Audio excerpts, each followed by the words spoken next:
નમસ્કાર. News of Gandhinagar daily headlines today. Putin Bharat આવે એટલી વાર, ભારત રશિયા મોટી જાહેરાત કરવાની તૈયારીમાં. ઉદયપુર ફાઇલ્સ વિવાદ, સુપ્રીમ કોર્ટે દિલ્હી હાઈકોર્ટને સોમવારે અરજીઓ પર સુનાવણી કરવા કહ્યું. બોર્ડર પર ફરજ બજાવતા જવાનો માટે ભારતમાં પહેલી વખત શરૂ કરાઈ ઐતિહાસિક યોજના. ગુજરાત સરકાર બોન્ડિંગ અને નાણાકીય સેવાઓ માટે 3 મહિનાનું જન સુરક્ષા સંતૃપ્તિ અભિયાન. નાણાકીય સમાવેશન તરફ અગ્રેસર ગુજરાત. ગુજરાતના અનેક વિસ્તારમાં અતિભારે વરસાદની આગાહી, એક સાથે 4 વરસાદી સિસ્ટમ એક્ટિવ. તંત્રીલેખ. ઈ-કોમર્સનું ચલણ વધતા મોલ લીઝિંગમાં એપેરેલનો હિસ્સામાં ઘટાડવાની ધારણા. હવે દવાની નિકાસ સ્પર્ધાત્મક દરે થશે. મુખ્યમંત્રી ધામીએ ઉત્તરાખંડમાં શાળાઓ, પુલોનું સેફ્ટી ઓડિટ કરવાનો આદેશ આપ્યો. દહેરાદૂન એક્સાઇઝ અધિકારીને બરતરફ કર્યા.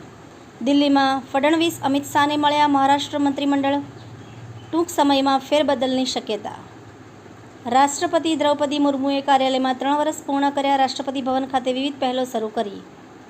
વિદ્યાર્થીઓમાં આત્મહત્યાનું વધતું પ્રમાણ, તંત્રની નિષ્ફળતા, સુપ્રીમ કોર્ટે ગાઈડલાઈન જાહેર કરી. એનઓજી સાહિત્ય સરિતા ગ્રુપ વિષય પરાકાષ્ઠા. એના ઉપર સર્જકોની ખૂબ જ સુંદર વિવિધ સ્વરચિત રચનાઓ. દેવાધિદેવ મહાદેવ. વાંચવા જેવો લેખ, જાણવા જેવું. 28 જૂન વિશ્વ પ્રકૃતિ સંરક્ષણ દિવસ. યુપીના રાજ્યમંત્રી પ્રતિભા કહે છે કે ટમેટા ન મળે તો લીંબુ ખાઓ. ભરત વૈષ્ણવ. વિજાપુરમાં રખડતા ઢોરોના નિકાલની કામગીરી. પાલિકાએ ખાનગી એજન્સી અને માલધારીઓના સહકારથી 150થી વધુ ઢોરોને પાંજરાપોળમાં મોકલ્યા. ધાનેરિયામાં યુરિયા મેળવવા માટે ખેડૂતોને ભારે મુશ્કેલી.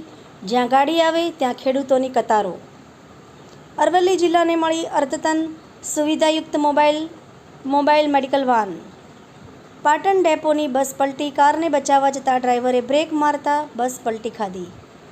શહેર ભાજપ દ્વારા કારગિલ વિજય દિવસની ઉજવણી કરાઈ.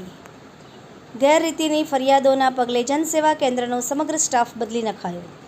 વેપારી છેતરપિંડીનો ભોગ બન્યા. ઉદ્યોગપતિએ ડસ્ટ ગોલ્ડમાં કમિશન મેળવવાની લાલચમાં 46 લાખ ગુમાવ્યા.